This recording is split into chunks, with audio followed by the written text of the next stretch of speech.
So I'll kind of skip through the first couple of slides because I'm sure all of you will know a good chunk of this already. So we've known Google for Jobs was coming to the UK for at least a year now.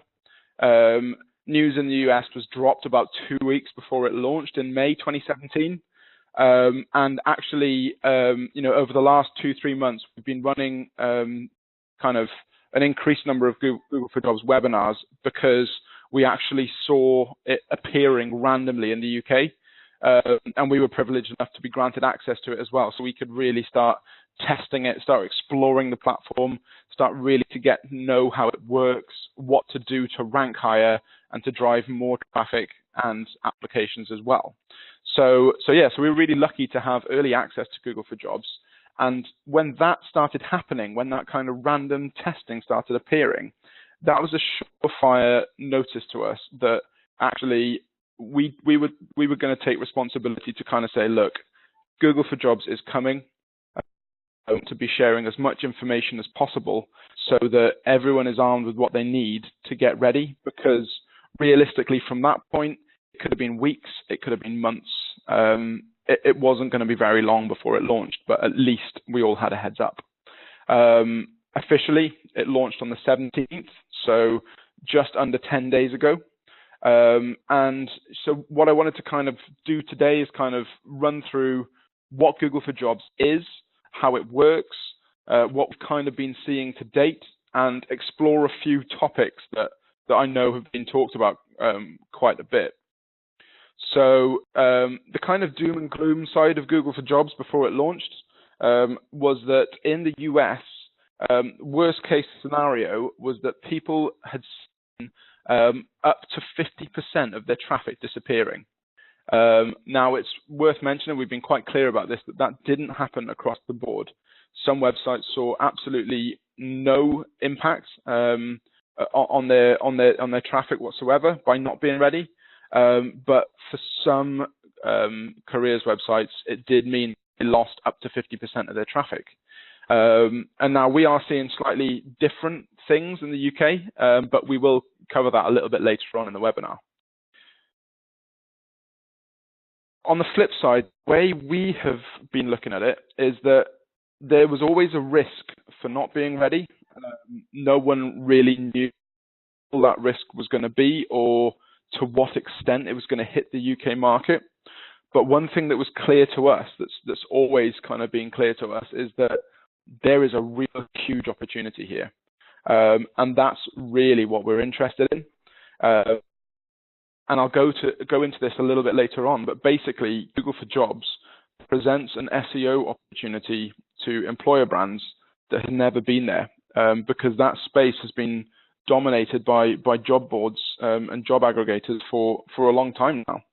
And what it means is that basically there is now a place in organic search results for both job boards and career brands direct as well.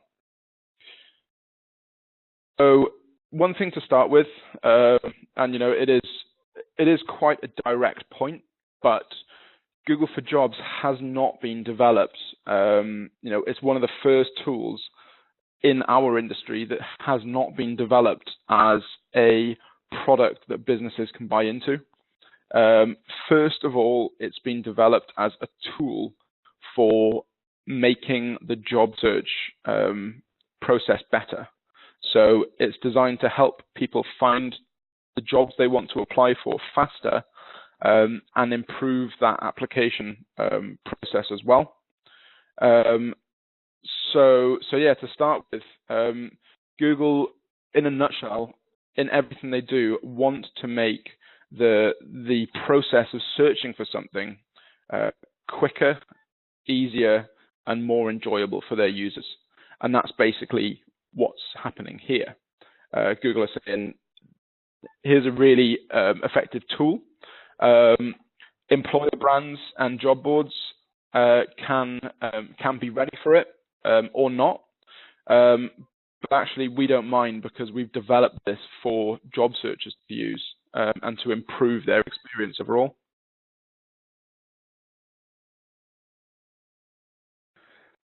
So Google for Jobs in a nutshell, or Google Job Search, as I know a number of people are calling it, which is interesting because Google for Jobs is actually the name of the kind of initiative within Google itself. Within Google for Jobs, you have Google Hire, the ATS, you have the Google Job Search product that we're seeing now, and you also have the Google Discovery, which is a machine learning based technology, which I'll cover a little later on. But the actual search product is actually very similar to other things that we've been seeing released by Google over the years. It's become more common that these are referred to as rich cards or rich results. And if you were to take out your phone and type in Divide, you're very likely to see a music rich card for Ed Sheeran's album Divide. It's the same as if you were to do the same search for To Kill a Mockingbird. You're going to see a rich card, a books rich card for To Kill a Mockingbird. If you did it for Stranger Things, you're going to get the same result for the film and TV card. And again, events near me, you're going to get the card that shows you a list of events near me.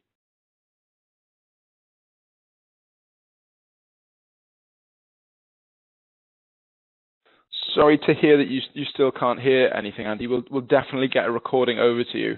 Can I just double check? Can everyone hear? And also, great suggestion there, Keith. There is also a telephone line that you can call, which I can put in the chat now.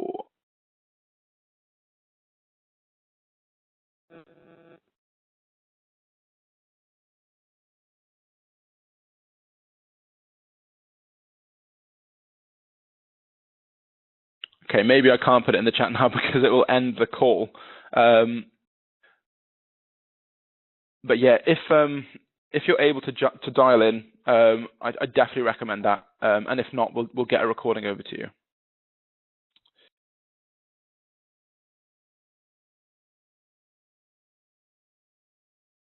Great, and more great suggestions. Keep bringing them in. Anything that can kind of help the experience of listening. I know how annoying and distracting it can be when there's too much kind of noise and everything.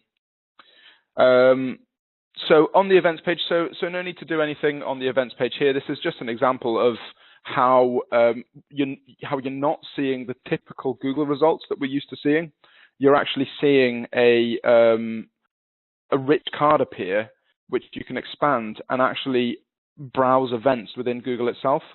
So rather than getting a list of links to different websites, actually there's this whole search experience dedicated to these different kind of aspects that we've been talking about. And it's exactly the same for jobs. Google for Jobs or Google Job Search, whichever way you want, whatever you want to call it, neither of them are wrong, is a search card. It's a search tool. It's a rich search experience that when you type in something relating to jobs, it's going to show up pretty prominently so that you can click in and search through. So for example, if you were, I know that in the first few days, not everyone was seeing it, but I'm pretty confident that now, if you go to search for any of the following things, you're going to get an example of Google for Jobs showing up in your search results. So you can go to Google and you can type in searches by brand. So insert brand name here, jobs. You can search by location. So for example, I could go in and type in jobs in Swansea. Someone looking to relocate to London could type in jobs in London. Someone looking to relocate outside of London could type in pretty much anywhere else in the UK, and it would deliver jobs to them as well. You can also type in jobs by type. So for example, customer service jobs, retail jobs, developer jobs, whatever the searcher is looking for. If they're looking for a specific type of jobs, they can search that in and start their job search journey with that as well. Seniority is also a powerful one because it's not just the word jobs that triggers it. You can also use words like internships, graduate schemes. Apprenticeships is a little bit more dodgy. You kind of have to put in apprentice jobs, but certainly you can find results for all of those early career level seniority jobs as well. So what I'm keen to do is that Google for Jobs has been designed to be pretty intuitive and pretty self-explanatory, to be honest. So this is literally, if you go into Google, I just seen the question flash up. Is this only available on the Google app? So basically, if you go to Google, the site on a desktop or a mobile, and a good example is if you type in jobs near me, somewhere on that results page, there's very likely to be a feature that shows up that's basically a box with the blue at the top and 3 search listings below. So in terms of cost, we'll cover that a little later on. I think what's most important is that we understand what Google for Jobs is, and we'll kind of get to what it is, how it works, and how it's kind of all priced up.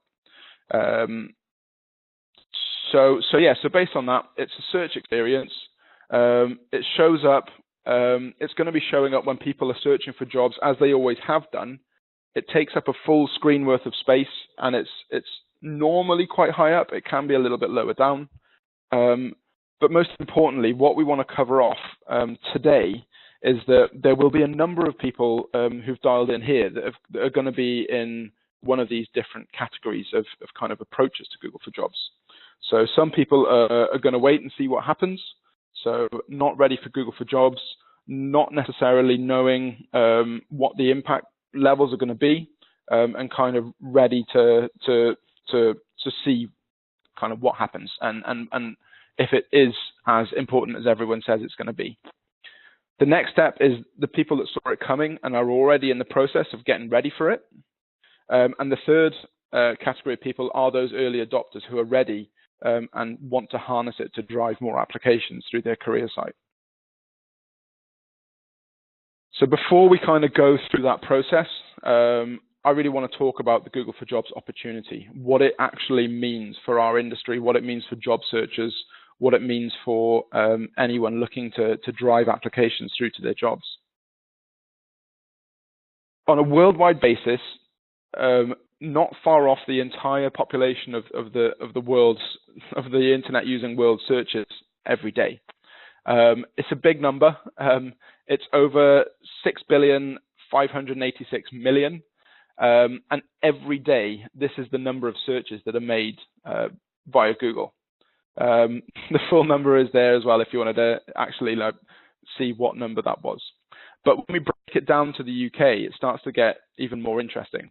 So in the UK, we spend more than an hour on search every day. So whether we're searching for new shoes or whether we're searching for information or whether we're searching for jobs, we spend a full hour every single day using sessions on the internet that relate to search. 85,000 searches for jobs are made every day on Google. And what that means is that, every single day, someone is going onto Google and typing in jobs and bringing in results and actually carrying out that job searching process. And when we scale that up over a year, that's a huge amount of job search traffic. And recent figures have shown that 70% of all job searches start with Google. So they may end up on an employer's career site. They may end up on sites like Indeed or job boards. But actually, Google is the first place that 70% of people turn to actually get that ball rolling. The next interesting thing about the Google for Jobs proposition, and as mentioned, it hasn't been live for very long, and we have to take that into consideration with the way that the Google for Jobs proposition works. So we're used to job boards and job aggregators and searches for jobs on career sites, as it goes, working on keyword-based technology, so keyword-based searches, which has worked really well up until now, but there are some clear issues with that. One of the most notable ones is, for example, someone looking for a marketing director role might type in marketing director jobs and be presented with a list of results that do contain marketing director jobs, but also contain roles such as marketing officers, marketing assistants, so on and so forth. The reason being that the keyword-based model looks for what we've typed in, and if it appears pretty much anywhere within that job description, it's going to pull it into the search results. And what that means on a practical basis is that if a marketing assistant role or a marketing officer role has the line in it, you will report to the marketing director, that's going to be pulled into searches for marketing director jobs. The really clever approach that Google took for their own search technology, and a little known factor, is that it's taken 2 to 3 years before they even started considering rolling this out, was because they had a whole team dedicated to what's called cloud job discovery. And this is basically a universe of jobs where they had taken every single job title, every skill, every industry vertical, every seniority level, and built this whole data universe out of it. So on Google for Jobs, if you type in marketing director jobs, you're much more likely to get relevant results. The reason being is because it will access the marketing universe. It will see that a director is a senior role within that marketing universe, and it will pull in jobs that it thinks are relevant to that. And as it's based on machine learning, the more you use the Google for Jobs platform, the more jobs that you search and click on and click to apply, the more it's going to learn about what to deliver you in terms of that job content. So actually, it's really sophisticated, it's really clever, and it's only going to get better. Now, Google wanted to make sure that their job search platform was going to be usable from day one. They quite clearly made the decision that this is a great opportunity for everyone involved, everyone that wants to drive traffic and applications to their job pages. There's a huge opportunity there. But they weren't going to wait until people were going to get on board for it to be usable and for it to be useful to job searchers. So what they did was they partnered up with a number of different third-party platforms. This isn't a comprehensive list, but this is the first list that was published as regards to their official launch partners. And from day one, they partnered with LinkedIn, Facebook, Glassdoor, Monster, and Career Builder. And so when we go to Google for Jobs, and especially when we went to Google for Jobs first in the US, we'd see lots of different job post results coming in from these locations. Now, I know based on a lot of conversations that I've had, is that we're seeing a lot of results from ZipRecruiter as well.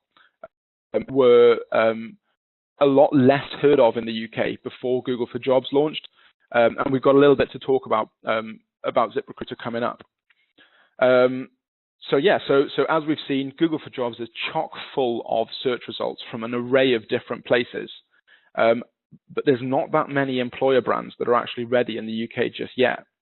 And those early adopters are the ones that are benefiting from the bump that they're getting at the moment. But yeah, so short-term solution is to look and see what is being indexed for Google for Jobs. If you're not ready yourself, make sure you've got jobs on those platforms. And also we've got some early data coming up to kind of help you gauge on whether you feel like you should be getting ready yourself or not. The other interesting thing was that Facebook was on that list. And obviously, all of the others would go back. They all make sense. They're all career-focused websites. They all carry jobs. They all carry job information. But Facebook isn't really known for that. And I'd imagine that a number of you listening in did the same as me, saw Facebook on that list and kind of thought, well, it makes sense because they've got a massive user base, probably bigger than most websites in the world. But it's not really known for being job or career focused. It's more for keeping in touch with friends and family.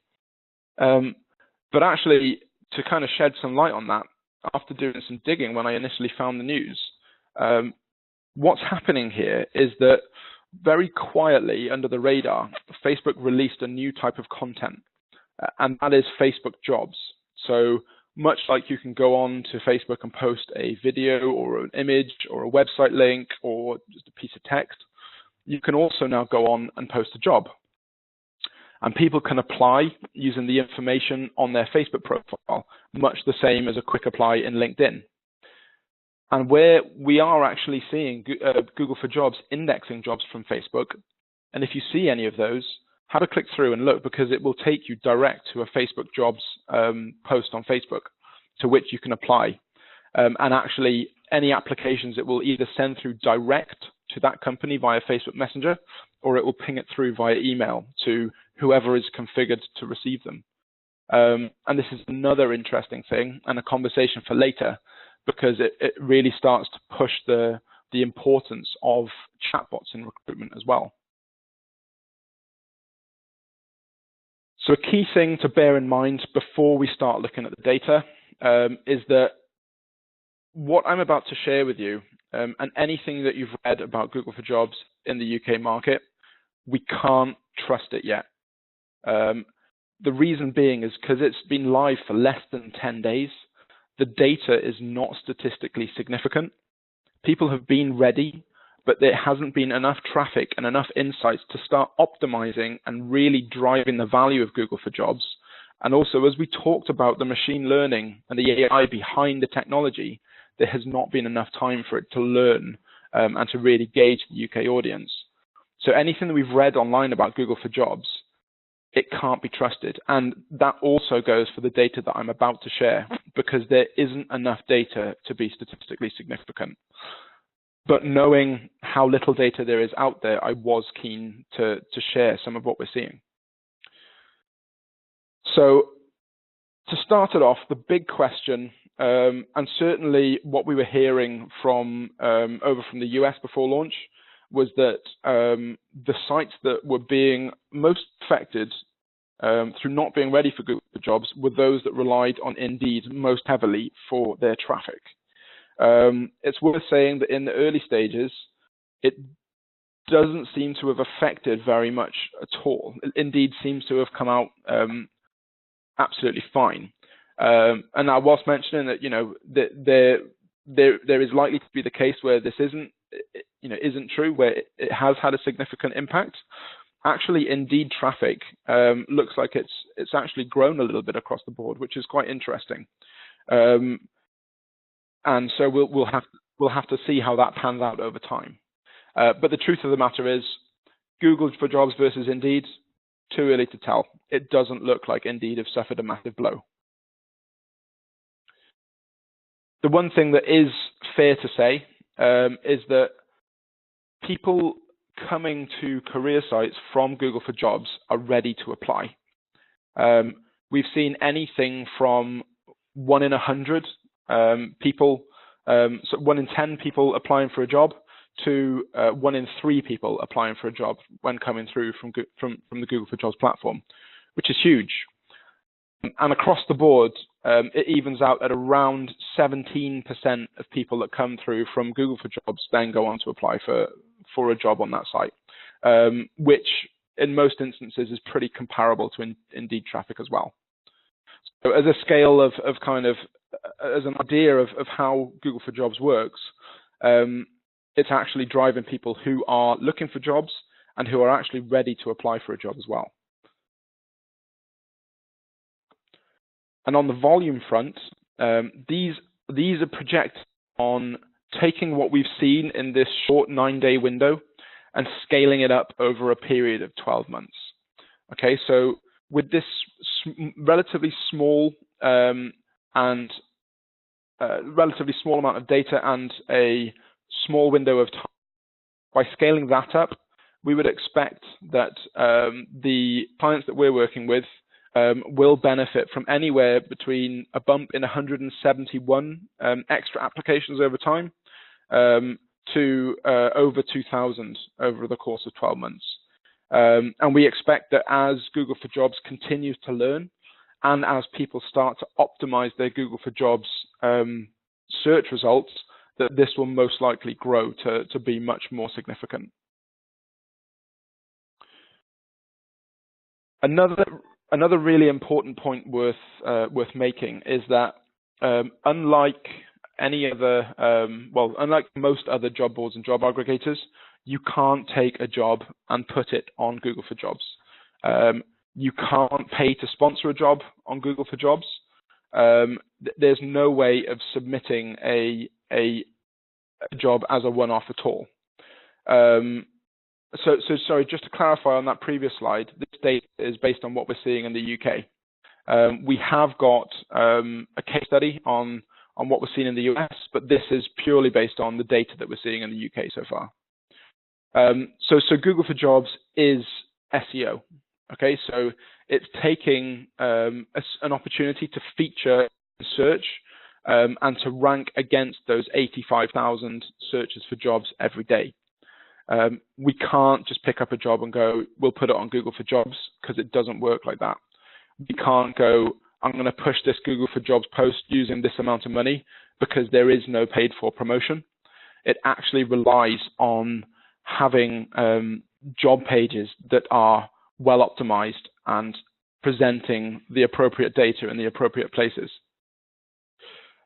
The big benefit as well is that one of the reasons that we've been talking about Google for Jobs for the last 18 months is that we've seen that it's been really important to get on board early, because there's been a very small amount of uptake amongst employer brands. And if Google in its inception taken notes from when SEO first started around 20 years ago, those very first people that started SEOing their website are the ones that took the best benefit and reaped the most rewards from doing it. To the point that now, and certainly within the last 2 or 3 years, the late adopters have actually found themselves in an environment that's a lot more tricky to get any form of cut through. So there's a real clear benefit in being an early adopter here. The other huge benefit that Google for Jobs offers is the ability now to show up in searches for broader jobs, not just by brand. So since SEO became front and center, and certainly over the last decade, whenever people have searched for things like customer service jobs, I think it's fair to say that job aggregators and job boards have been probably the best in the industry at making sure that they're ranking high in the search results. It's also fair to say that from a findability perspective, so people typing in branded searches, employer brands were a lot easier to find. And I'm going to give you the example that we can see on the right of the screen here. Okay, so I like to talk about SEO as kind of being divided into two halves. One is discoverability, one is findability. Discoverability talks about finding new things. So for example, if you're searching fairly broad, like customer service jobs, you might discover a job that you want to apply for. Whereas findability, someone like in this instance is searching for Admiral customer service jobs, they're definitely looking for Admiral customer service jobs. And findability SEO is about making sure that you show up within that search result. So based on the data that we did, we ran searches for retail jobs, programmer jobs, software developer jobs, charity jobs, and care jobs. And literally, these are the search terms that we used. We kept it nice and broad to see what the cut through was of job board, job aggregators versus employer brands. And out of all of those searches, out of 50 results, only 2 of them were from with direct links to career websites, which means that based on this evidence, employers only show up based on broad job searches 4% of the time. Now, Google for Jobs flips this on its head, and actually it would prefer to rank jobs coming in from employers' website direct. So the first time ever there's been a room in SEO opened up for employers to actually benefit. Now, I mentioned we'd bring up a case study. So I know that there's a lot of data guarding going around Google for Jobs, but a real success story about what's happened in the US is that ZipRecruiter really went to town on making sure they were optimized for Google for Jobs. They experienced a rate of 4.5 times the number of people hitting the website applying. So for example, if 10 in 100 people were applying for a job, so 100 people visit the website, 10 people apply. After making sure they were optimized for Google for Jobs, now 45 of 100 people would apply for jobs. They are also seeing now that Google is driving an audience that is 3 times more likely to submit an application than any other search engine. So for example, if 1 in 10 people from Bing are going to apply for a job from hitting the website, if 1 in 10 people are going to apply for a job from hitting the website from Yahoo, actually 3 of 10 from Google will now apply for a job after hitting the website. The traffic was a lot more engaged, so 10% lower bounce rate. So let's say 50% of people would visit a web page on the ZipRecruiter website and leave without doing anything. After implementing Google for Jobs, actually 40 out of 100 people would now leave. And also, they grew their search traffic, their organic search traffic, by more than 1/3. So huge, huge benefits from really drilling down and optimizing their search results and making sure they were 100% Google for Jobs compatible. Now, I'm also going to share a couple of ranking tips here. And as it stands, it's probably going to change.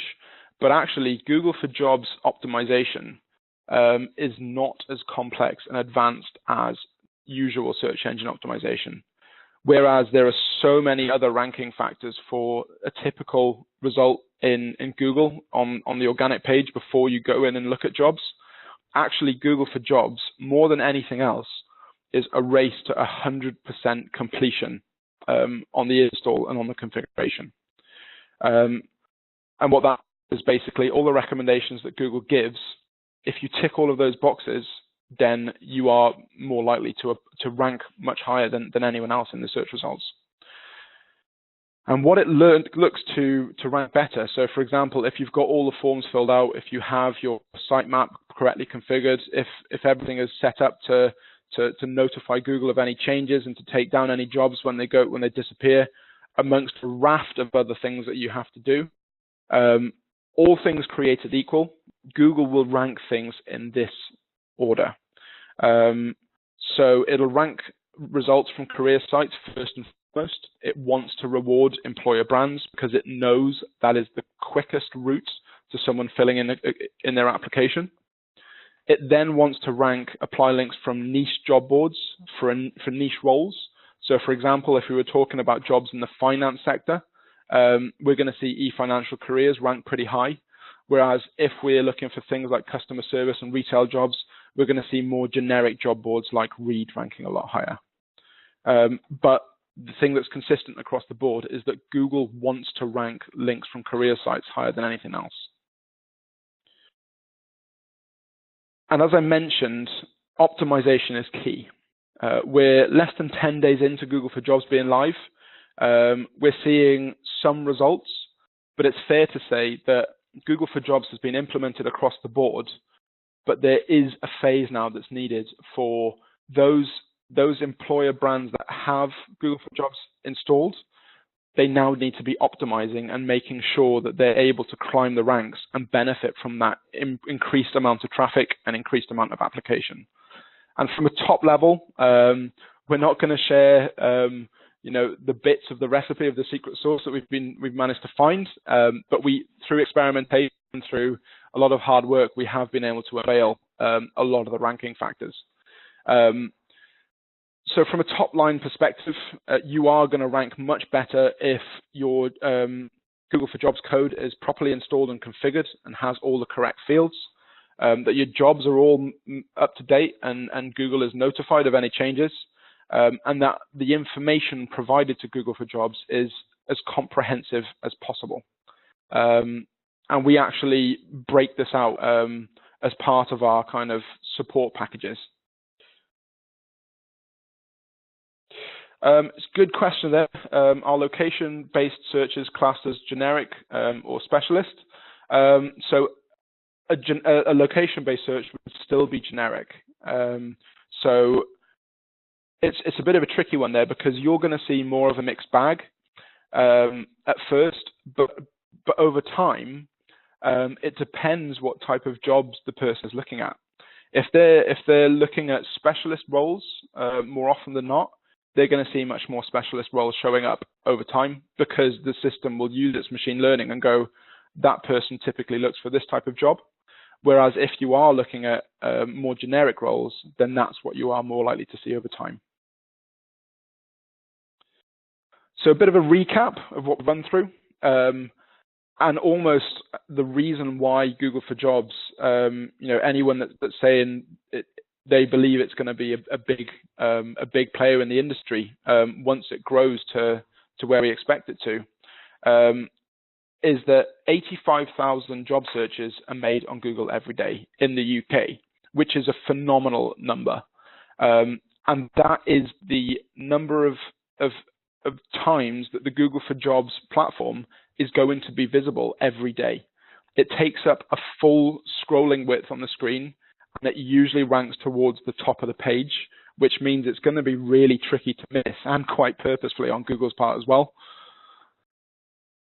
Now, the most recent data that we were able to find is that 70% of all job searches start with Google, and we'd be very surprised if this isn't a statistic that Google are trying to make the most of, and trying to say, well, yeah, 70% of job searches start with Google, but actually we can take a lot more of that job hunting process as well within this platform. And as mentioned, Google typically appears really high on the results page and takes up a lot of space. And it is SEO, it's not media. You can't pay to boost, you can't put specific jobs in place. You have to configure your careers website or ATS, whichever one is applicable. And based on a one-time installation, you will always be ready for Google for Jobs. The next thing to focus on once you're ready is obviously how you then optimize and make sure you're ranking high and making the most of the traffic and application that you could benefit from. So we are doing a lot to support Google for Jobs. We took a step back and thought, well, if we had a real need for a high volume of applications on a yearly basis, what would we do with the knowledge that we have, the understanding of the platform, and with our BI team knowing how to look at insights and how to measure everything effectively? And we basically said that, well, first and foremost, we would need to get a lay of the land. We would need to know, A, if we're ready or not, and B, how far off being ready we are. Because there's a big difference between writing a brief for someone to help become Google for Jobs ready that says, get me Google for Jobs ready, and having a checklist that goes, we need to do this, and this, and then we will be ready for Google for Jobs. And that's exactly what we do as part of our Google for Jobs audit. The thing that's most valuable about this is that you actually get a playbook that says what you need to do. So even if the code is installed, there may be a number of things that haven't been done, which will be hampering your ranking in the Google for Jobs results. And you will basically get a checklist of everything that you need to put in place that you can either give to us to give you a quote on how to implement it properly. You can use it internally for your team to implement, or you can take it to a preferred developer of your choice. The most important thing is that you will have a super clear brief of what to do. I just saw a question pop up. I'm just going to look in on that. So the audit list, so this is one of our kind of support packages. I've got a little bit more information on it coming up at the end of the webinar as well. Hopefully something that's quite exciting. So am I ready or not? How far away am I? Second most important point we see a lot of Google Analytics accounts for career sites and ATSs. And the thing that's really clear to us is that they're often not properly configured. To kind of cut to the chase, what we generally tend to see is that throughout the UK, and there's no, it's not to say that anyone's worse than anyone else. This is a real symptom of, in the recruitment industry, implementing Google Analytics actually has got a much higher barrier to entry than any other industry. The reason being is that the application process takes place over multiple phases and multiple different first-party and third-party platforms. So, for example, think of this: someone hits your career site that's registered as a web session on Google Analytics. They then click onto a job, which takes them through to the ATS. Technically, that's a separate visit to a different website. Now, what we like to do is to make sure that Google Analytics treats the website and the ATS as one single process. Because if you don't have that, your application data is going to be telling you that your career site is sending the majority of applications through, which is always going to be the case. And that's not particularly useful. We actually want to know how many applications Google is sending, how many applications Facebook is sending, how many applications Indeed is sending. And I know a number of people listening in will be, thinking, well, we already have that in place. And that's great. It's really important to do that. But what this audit is for anyone that has that gap in their information, that can't see the source of where their applications are coming from, or if they're seeing that their careers website is being shown as the primary referrer of applications, then this audit will share what you need to put in place so that you can track that full application journey, and you can actually see the benefit of Google for Jobs or not. Because that's what we're a little bit worried about, is that Google for Jobs is front of mind now. It's new and it's sexy because it's recently launched, but actually over time, when it stops becoming the hot topic, it could actually be more of a silent assassin if we can't see the benefit, or drawback that it's having on our career site. Now, the third support package that we're doing is 3 months of insights. So we know how busy everyone in the recruitment industry is, and how consistently busier everyone is getting. We're more than happy to share specifically what you need to look at on a monthly basis to see whether or not Google for Jobs is working, or if you're not ready, the negative impacts, or if it's having any impact you're seeing on your website. But if the majority of people that have taken up this package with us are those that just don't have the time or the access to check in on Google Analytics on a monthly basis. And for those people, what we've done is developed basically what is an interactive infographic. So this is a data visualization dashboard that you can log in at any time, and it'll show you month on month what's happening on your website. So the top left, we can see applications versus website visits over time last year, so that we can see a trend. And then on the right-hand side, we can see the same for year to date. So on the left, it can put it in context. So if we can see applications have dropped, if they didn't drop at the same time last year, we can be pretty sure that there's something we need to investigate. Further down then, we have referral versus organic traffic measurement, which you can slide through each month.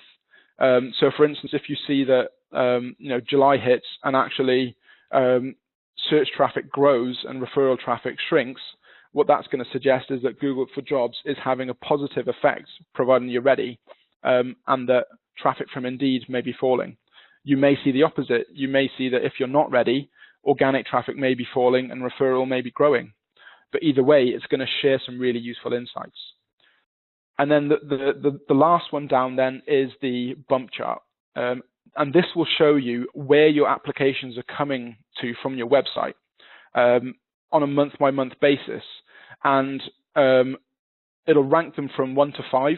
And any changes, it'll basically show you how those rankings change every month. So based on, this is dummy data here, based on the news from the US that Indeed traffic fell when Google for Jobs launched. This is an example of seeing Indeed falling through the ranks and Google for Jobs climbing. Not necessarily what we're seeing, because as mentioned, we haven't had a full month of data yet, so we don't have any data we can kind of rely on. But providing you can track to applications based on that stage 2, can we measure it audit, stage 3 will basically show whether it's working, or if you're not ready, the negative impact it's having, or if it's having an impact.